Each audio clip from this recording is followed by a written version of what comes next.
آئیے قرآن مجید پہ غور کرنا. اللہ کریم نے اس اپنے کتاب مبین اندر مومنہ دی تصویر کھچ کے سارے سامنے رکھی اور یہ آغاز اللہ نے کلمہ حسر کے نال فرمایا انما کان قول المؤمنین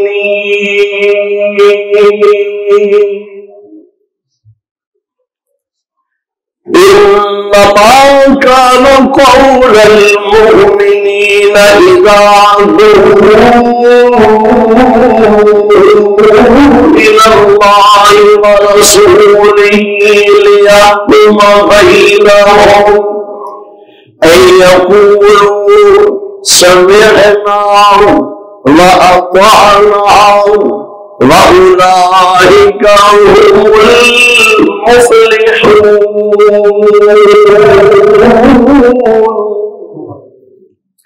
وَمَن يُطِعِ اللَّهَ وَرَسُولَهُ وَيَتَّقِ وَيَخْشَ اللَّهَ وَيَتَّقِهِ فَأُولَٰئِكَ هُمُ الْفَائِزُونَ.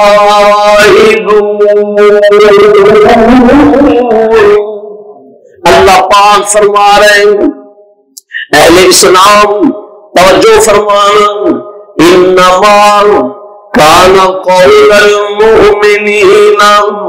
اللہ فرما رہے ہیں اے میرے پیارے پیغمبر جناب محمد صلی اللہ علیہ وسلم جڑے مومن نے نا مومنہ دی تے بات یہ ہے مومنہ دا تے جواب یہ اذا دعوا الی اللہ ورسولہ جدو انہاں اللہ تے رسول دی طرف بلایا جائے.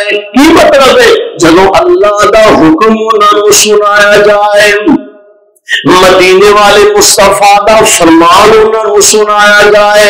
کی مطلب ہے جدو اللہ دا قرآن انہوں دے سامنے آئے جدو مدینے والے مصطفیٰ دا فرمان انہوں دے سامنے آئے تو انہوں نے درمیان رب فرماتا میں فیصلہ کروں کہ انہوں دی زبانوں دے کی ایقولوا سمعنا وَأَطَعْنَا.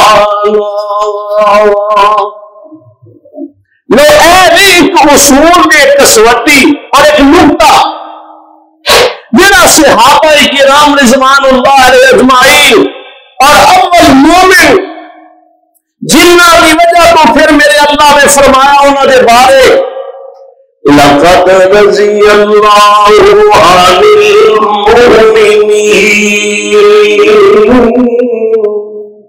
جنہ کے بارے پھر اللہ پاک نے فرمایا رضی اللہ عنہم ورضوا عنہ اولئک حزب اللہ.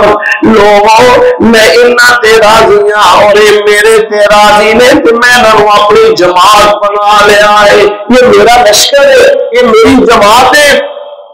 انہاں نے سویا ایقولوا سمعنا وَأَطَعْنَا انہوں نے سن کے منیا. لیکن جڑے کافر نے انہوں نے بارے فرمایا جب انہوں نے سنیا سمعنا وَعَصَيْنَا سن کے تے میرے معبود دی نافرمانی کرنے والے اللہ دے احکامات دی نافرمانی کرنے والے انہوں نے اپنے آپ جہنم کا بالغ بنا لیا. جنہوں نے سن کے میرے محبوب پیغمبر دی گل مان لی اللہ نے انہوں کے بارے فرمایا اولئک هم المفلحون. یہ لوگ نے کامیاب. آؤ ہن اسی اپنی زندگی تے جھاتی ماریے ذرا اسی اپنا محاسبہ کریے کہ اسی اللہ کے رسول دے احکامات قرآن دی صورت وچ مدینے والے مصطفیٰ دے فرمان دی صورت وچ اپنے لیل و نہار دے اندر اسی کیا انہوں اپنے تے نافذ کریں. الا ماشاءاللہ اللہ قرآن چ بار بار ہی کہہ رہے ہیں نماز پڑھو. اللہ قرآن چ بار بار کہہ رہے ہیں سود نہ کھاؤ. اللہ قرآن میں بار بار کہہ رہے اپنی بیٹی بیوی بہن کو پردہ کرواؤ. اللہ قرآن سے بار بار کہہ رہے ہیں کہ ماں باپ کی فرما برداری کرو. اللہ قرآن میں بار بار کہہ رہے ہیں. مدینے والا مصطفیٰ بار بار فرما رہے ہیں کہ دھوکھا نہ کرو, غیبت نہ کرو, چغلی نہ کرو, کسے دا جھوٹ مار کے مال نہ کھاؤ, کسے دے جائیداد پہ ناجائز قبضہ نہ کرو, ہمسایہ نو تنگ نہ کرو, اور تسی اپنی زندگی دے اندر کسی بھی کد پیچھے کوئی بدخوئی اور غیبت نہ کرو. اللہ قرآن میں بار بار کہہ رہے ہیں کہ یہ بھائیو کامیاب تے وہ بندہ ہوئے گا جن نے سویا سن کے عمل کیتا, جن سویا وہ عمل کر لیا.